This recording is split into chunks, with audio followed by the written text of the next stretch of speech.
Welcome to mad మాటలు with MA and DD. నేను ఇందాక ప్లాన్ చేశాను మామ. ఇక్కడ నేను హోస్ట్, మీరు గెస్ట్. ఓకే, నేను మ్యాడ్లో డిడి కాదు అని మీరు ఆన్సర్ చేయాలి మామ. ఓకే, ఇది ఫిక్స్ అయిపోండి. Okay, so first question, mad 2 చేయడం మీకు ఎలా ఉంది? అలాగే మ్యాడ్ 1కి మ్యాడ్ 2కి ఇంత దూరం తీసుకొచ్చింది ఇలాంటి క్వశ్చన్స్ అడగడానికి. పదమా వెళ్ళిపోదాం మనం. ఇలాంటి జనరల్ క్వశ్చన్స్ అడగను అని చెప్తున్నారా? తొత్తర ఆపుకోరా మన క్యాండిడేట్ మామ. దిస్ ఇస్ ఫోన్ సైలెంట్లో పెడతాను. బాగానే ఎక్స్ట్రాలు. ఫస్ట్ కళ్ళజోడు తీరా నువ్వు. అంటే ప్రమోషన్స్ లో కొంచెం స్ట్రెయిన్ అయిపోయి పాడితే మైక్ నోటుకి వెళ్ళిపోద్ది. కళ్ళజోడిది ఫస్ట్ నువ్వు. Okay, so hello everybody, mad మాటలు with MA and DD. This is a completely unfiltered, unscripted, fully interesting podcast. Fully interesting podcast. Sorry, మాకు అలవాట్లేదు, ఏ కెమెరా చూడకూడదు అర్థం కావట్లేదు, ఆ కెమెరా నేను చూడాలి. సో ఫస్ట్ క్వశ్చన్, టీజర్కి రెస్పాన్స్ ఒక రేంజ్లో వచ్చింది. సో మీకు హౌ డస్ ఇట్ ఫీల్? అలాగే ఎంత ఇచ్చారు వ్యూస్కి? చెప్పడం నాకు ఎవడేం చెప్పట్లేదు. మనకి చెప్పట్లేదు, బట్ నిజంగా జెన్యున్ వ్యూస్ అని అనుకుంటాను నేనైతే. జెన్యున్ వ్యూస్ అయితే బాగుంటుంది. కింద కామెంట్లో కూడా ఆఫ్ కోర్స్ మనం ఏ పోస్ట్ పెట్టినా first comment VD12 update first అది ఉంటుంది. బట్ ఇట్స్ ఓకే, అది కూడా మంచి సినిమానే కాబట్టి. దాని తర్వాత మ్యాడ్ 2.0 లోడింగ్, వీఆర్ వెయిటింగ్, ఇలా చాలా మంచి మంచి కామెంట్స్ రావడం వల్ల మైక్ ఇలా పెట్టాలా ఎలా ఓకేనా?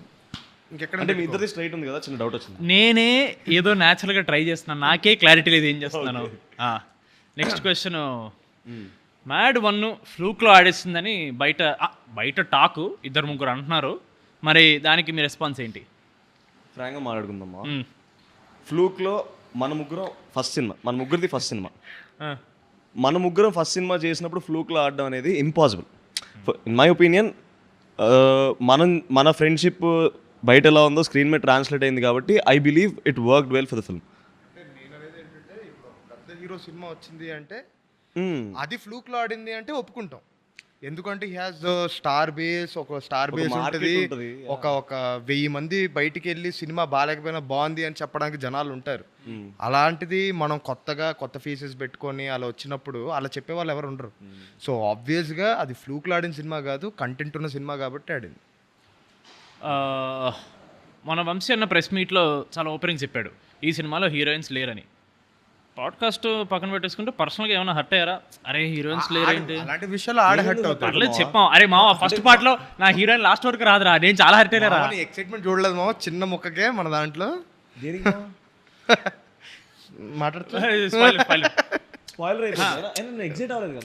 చెప్పు. ఇప్పుడు సెకండ్ పార్ట్ చిన్న ముక్కకి ఎక్సైట్ అయ్యా మావా, నేను చాలా చూసా. హీరోయిన్స్ లేకపోయినా అమ్మాయిలు ఉన్నారు. ఎవరన్నా ఓకే అంటున్నావు, సినిమాలో అమ్మాయిలు ఉండాలంటున్నావు. అంటే సినిమాలో అమ్మాయిలు లేకపోతే సినిమా హిట్ అవ్వదు అని చెప్తున్నాడు రామ్నిత్ర, అదేనా? సో బేసికలీ అమ్మాయిలు అనేది అందమ్మా, ఏ సినిమాకైనా సరే ఆ అందం ఉంది కాబట్టి సినిమాలో వర్కౌట్ అవుద్ది అంటాను. హీరోయిన్లు ఉన్నారు లేదా పక్కన పెట్టేస్తే ఫీమేల్ ఎనర్జీ ఇస్ దేర్ నా ఫిల్మ్లో. వీడు ఆన్సర్ బాగా ప్రిపేర్ వచ్చాడు. ఈ టాపిక్ని కూడా వదిలేద్దాం. సో మ్యాడ్ 2 ఏంటి మీ ఎక్స్పెక్టేషన్ ఏంటి? ఎలా ఉంటుందని అనిపిస్తుంది మీకు? నాకైతే చాలా పెద్ద ఎక్స్పెక్టేషన్ ఉంది. మ్యాడ్కి నాకు ఎక్స్పెక్టేషన్ ఉన్నా సరే, ఫస్ట్ టైం కదా మళ్ళీ నిజంగా చూస్తారని లేదని చిన్న సెల్ఫ్ డౌట్ ఉన్నా సరే, ఈసారి కాన్ఫిడెన్స్ ఉంది. Not over confident, but I'm very confident that this film will hit a very big numbers maybe. So ఇది మ్యాడ్ 1కి 10 times ఉంటుందని నేను నమ్ముతున్నా. మొన్న వంశీ అన్న ఇగో ఇలాంటి మాటలు మాట్లాడదని చెప్పాడు 10 times. కళ్యాణ్ అన్న కూడా చెప్పాడు, ఇదే ఓవర్ కాన్ఫిడెన్స్ వద్దురా అని. ఓవర్ కాన్ఫిడెన్స్ వద్దు, కాన్ఫిడెంట్ మాట చాలు. ఓకే, డెఫినెట్లీ మ్యాడ్ 1 కన్నా చాలా ఎంటర్టైనింగ్ ఉంటుంది. అసలే బయట సినిమా బాగుంటే టమాటాలు ఇస్తున్నారు, బాగుపోతే టీ కప్పులు పలగొడుతున్నారు. అసలు టీయే కాదంటున్నారు. అంటే మనం మ్యాడ్ 1లో bro we had individual tracks, ఒక లవ్ ట్రాక్, 3 లవ్ ట్రాక్లు, ఇవన్నీ ఉండడం వల్ల ఎంటర్టైన్మెంట్ ఎక్కడో ఒక్క దగ్గర లాగ్ అవుతూ ఉంటుంది. సో ఈసారి మనం కంప్లీట్గా కాన్సన్ట్రేట్ చేసింది ఎంటర్టైన్మెంట్ పైన. ఇందాక నేను బ్రో కూడా అదే మాట్లాడుకుంటున్నాం బేసిక్గా. ఇదిరా ఆన్సర్ అంటే, ఇదిరా డైలాగ్ అంటే అదేమా. నేను ఇందాక మనతో మాట్లాడుతున్నప్పుడు కూడా డబ్బింగ్ చెప్తున్నప్పుడు ఇప్పుడు డైలాగ్ ప్రతి ఒక్కడు మాట్లాడుతూనే ఉన్నాడు, ప్రతి ఒక్కడు జోక్ వేస్తూనే ఉన్నాడు. 5 ఫ్రేమ్ లో ఉన్నప్పుడు ప్రతిసారి ఫన్ వస్తూనే ఉంది. అంటే గ్యాప్ లేకుండా జోక్ ఉంది కదా. ఫ్రేమ్స్ 5 మంది మినిమం ఉంటాం మనం. అవును, అంటే 5 మంది ఉన్న ప్రతిసారి ఎలా ఉంటుంది అంటే గోలగోలగా ఉంటుంది. ఒక్కొక్కడు ఒకటి వేస్తుంటాడు, చూసిన ప్రతిసారి ఒక కొత్త డైలాగ్ వినపడుతుంది.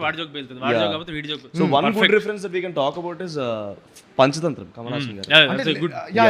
Good reference. అంటే నువ్వు చూసిన ప్రతిసారి ఒక కొత్త డైలాగ్ వినపడుతుంది నీకు. గుడ్. సో మొత్తం మీద చాలా పక్కడబందీగా ప్లాన్ చేసామని అంటున్నారు మీరు. చాలా ఆడియన్స్ కి బోర్ కొట్టే ఛాన్సే లేదు అని చాలా కాన్ఫిడెంట్ చెప్తున్న మ్యాడ్ హీరోస్. యాంకరింగ్ బాగా చేస్తామా. నెక్స్ట్ బిగ్ బాస్ ఇలాంటి మాటలు చెప్పే షెడ్డి సరే. ప్రీ రిలీజ్ వస్తుంది, మంచి మంచి బట్టలు, దీంతో పాటు అన్నా నుంచి కాలు మీద పడిపోయేలాగా ఎవరైనా ప్లాన్ చేసుకున్నారు స్టేజ్ మీద? నిజంగా I generally want to see how people will react. మన మీద కూడా వస్తే చెప్పేసిస్తారేమో బయట, బాగానే ఎక్స్ట్రా అప్పుడు వాళ్ళు అంటారు. సో అలాంటిది ఏం ప్లాన్ చేసుకోలేదు? లేదు. ఏడమ్మా ఏదో పిఆర్ చేసుకోవాలి కదా, ఈ మధ్య ఇండస్ట్రీ రన్ అయితే పిఆర్ మీద. ఏమో మనం జనాలకు నచ్చినప్పుడు దానికి. నువ్వు ఏదైనా ప్లానింగ్ లో ఉన్నావు, ఏదైనా పిఆర్ స్టంట్ ఇలా చేస్తే బాగుంటుంది? నేను నాకు డౌట్ ఉండేది, కాకపోతే ఒక్కసారి జనాలు మనల్ని యాక్సెప్ట్ చేసిన తర్వాత మనం పిఆర్ చేస్తే ఇంకా రుద్దినట్టు ఉంటుంది, కానీ it won't be genuine from our side is what I think. PR చేసే వాళ్ళు అసలు జెన్యూన్ కాదు అని చెప్తున్న రామ్ నితిన్. ఇండస్ట్రీలో పిఆర్ అనేది చాలా రుద్దుతున్నారు అని చెప్తున్న రామ్ నితిన్. నేనే ఇదంతా జనాలే చేస్తారు పిఆర్. మనం కాదు, మనం కాదు, మీరు. నేను ప్రస్తుతానికి I'm a host, your a guest. మీరు చేస్తున్న ప్రతి వీడియో ఈ మీమ్ పేజెస్లో కానీ ఇన్స్టాగ్రామ్ పేజెస్లో చాలా వైరల్ అవుతున్నాయి అని మాకు తెలిసింది. ఎంత ఇస్తున్నారు ఏంటి ఒక్కొక్క పేజ్కి? ప్రతి వీడియోలో ఏదో ఒకటి వస్తుంది. మొన్న ఆ గ్రాక్ వీడియో చేసాం. అవును, ఆ గ్రాక్ వీడియో బాగా వర్కౌట్ అయింది. చాలా బాగా వర్కౌట్ అయింది. అలాగా. కానీ నిజంగానే గ్రాక్ గడ్ ఏంటి మా బయట అది నిజంగానే ఏ కాదని డౌట్ వస్తుంది నాకైతే. మనం ఇంకా చాలా సెన్సర్ చేసాం మా. అవునవును, నిజంగా వాడిచ్చే రిప్లైస్ మీకు పెట్టామనుకోండి, అది అన్సెన్సర్డ్ చేయలేను. ఎందుకంటే ఫ్యామిలీ సినిమా కదా, we can't talk all of that. Exactly. అది ఇదంతా ఓకే. మామూలుగా ప్రమోషన్స్ చూస్తుంటే ఓన్లీ ఎంఏడి ప్లస్ లడ్డు కనపడుతున్నారు. ఈ డైరెక్టర్ ఎక్కడ ప్రమోషన్స్ కనపడట్లేదు. అంటే of course it's a trend అనుకోండి. ఈ పెద్ద పెద్ద డైరెక్టర్లు ఎడిట్లో బిజీ, ఆర్ఆర్లో బిజీ అని చాలా వరకు ప్రమోషన్స్ ఎస్కేప్ అయ్యి ఉంటుంటారు. అలా ఏమైనా చేస్తున్నారా మీ డైరెక్టర్? అంటే నా ఒపీనియన్ ఏంటంటే, ఆయనకి పొరపాటున కళ్యాణ్ అని పేరు వచ్చింది, ఆయన పేరు కాళిదాస్ అని పెట్టాలి. లాస్ట్ మినిట్ దాకా చెక్తూనే ఉంటాడు సినిమాని. అంతేలే, చెక్కి ఇప్పుడు హిట్ చేయకపోతే ఆ తర్వాత మన ప్రొడ్యూసర్ చెక్కుతారు కళ్యాణ్. ఏం లేదు, చెక్కేస్తారు అంతే. చెక్కేస్తారు అంతే. సో యా, ఈజ్ అ పని రాక్షసుడు అంతే, ఇంకా అంతకన్నా ఏం చెప్తాం. మరి నువ్వేం చేస్తున్నావురా? నేను కొంచెం సుఖపడతాను మా అమ్మ, సుఖ పురుషుడు. అదే అది ప్రమోషన్స్ మా, మోషన్స్ కాదు అవన్నీ బయట చెప్పొద్దు. 2 రోజుల నుంచి ఆడు ఫుల్ ప్రమోషన్స్ లో ఉన్నాడు. సో లాస్ట్ క్వశ్చన్కి వస్తే మావా, చాలు మావా, ఇంతకన్నా ఎక్కువ క్వశ్చన్లు అడిగితే చూడరు. నువ్వు ఇన్ని క్వశ్చన్లు అడిగావు కదా, నేను ఒక క్వశ్చన్ అడుగుతాను. నేను మ్యాడ్లో రాధ వెన్నెల అవ్వకముందు మీ ఇద్దరం వెన్నెల కదా? ఆఫ్ కోర్స్ చెప్తాను అక్కడికెళ్ళారా. 2 వెన్నెలలో ఏ వెన్నెల ఇష్టం? ఓకే బాయ్ చెప్పకూడదు. అంటాడు అయ్యాడు. కాదు, ఆన్సర్ చెప్తా. పండు వెన్నెల జాబిలి, ఎవ్రీబడి నిండు వెన్నెల జాబిలి. ఇలా ఉంది పరిస్థితి.